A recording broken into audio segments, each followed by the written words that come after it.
This is the tale of a boy who used magic. His reasons were sound, but the outcome was tragic. Look at him, stupefied, trapped in a bubble. Allow me to outline the cause of the trouble. Rupert Shelley, for that was this young fellow's name, was like other children, but not quite the same.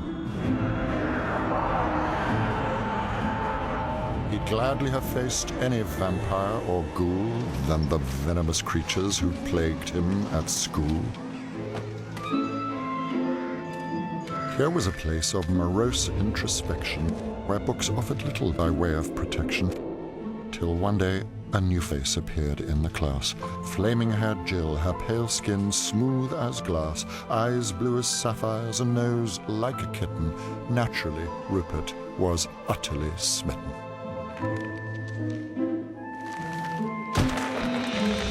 Books on the subject of girls were quite charming, though some of the pictures inside were alarming.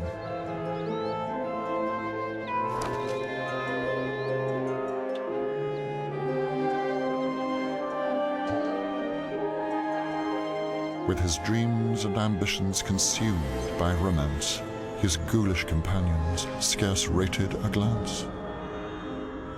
The decor, once eerie, now whimsical, quaint, a virtual shrine to true love's patron saint.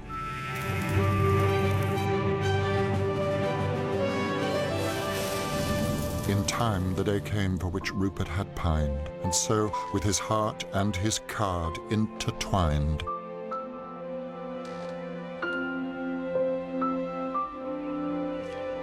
he stood before Jill as if floating in space. Then suddenly, everything fell into place.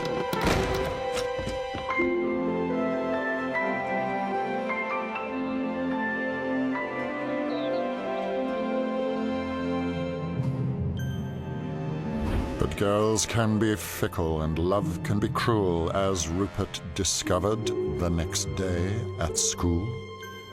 With a turnabout worthy of Jekyll and Hyde, Jill, quite transformed, took poor Rupert aside to inform him quite coldly that they would now part.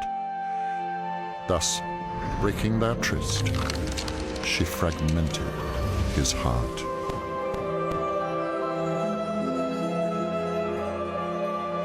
With his feelings in shreds, not to mention his pride, in his room Rupert sat, and he desperately tried to erase every trace of the hurt, but he couldn't. He prayed it would fade, but it stubbornly wouldn't.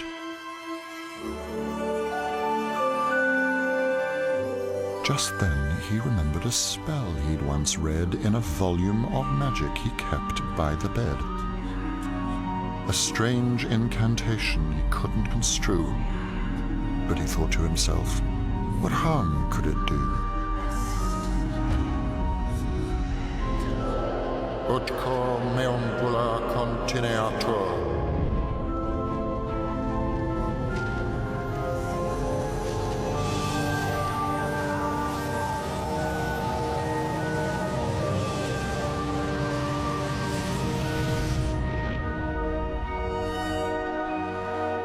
Spells can be potent, this more than others.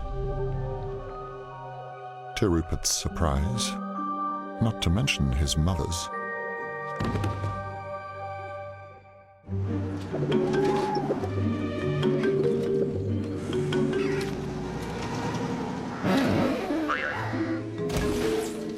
in class, the malevolent taunts of his peers were now indistinct mumbles that fell on deaf ears. Yet this wondrous power was lost on our hero, his range of emotions diminished to zero. Cocooned unhygienically, life became bleak. Each dull day predictable, week after week, no echo of sadness nor spark of elation, locked up with his memories, robbed of sensation.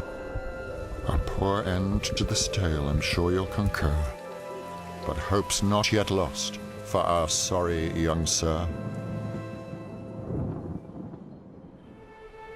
On the point of accepting his wretched existence, passively gazing on life from a distance, Dimly, he noticed a girl drawing closer, her head in a tone that appeared to engross her.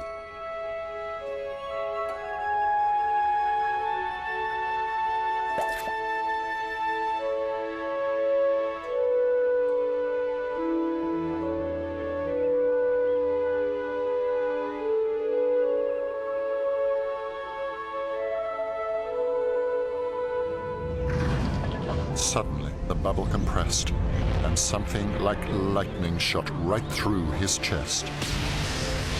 As the old saying goes, every tale has two sides, but you might be surprised that it also applies to enchantment.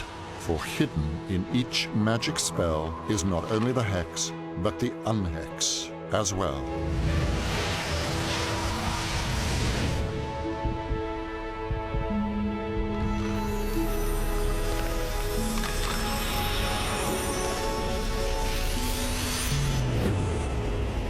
Only she who could see past the enchanted skin would set free the heart of the boy trapped within.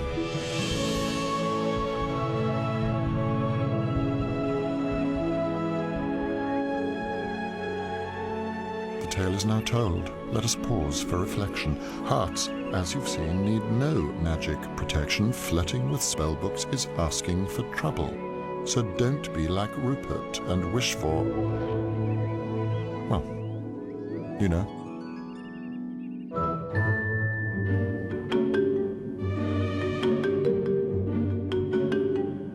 Moriarty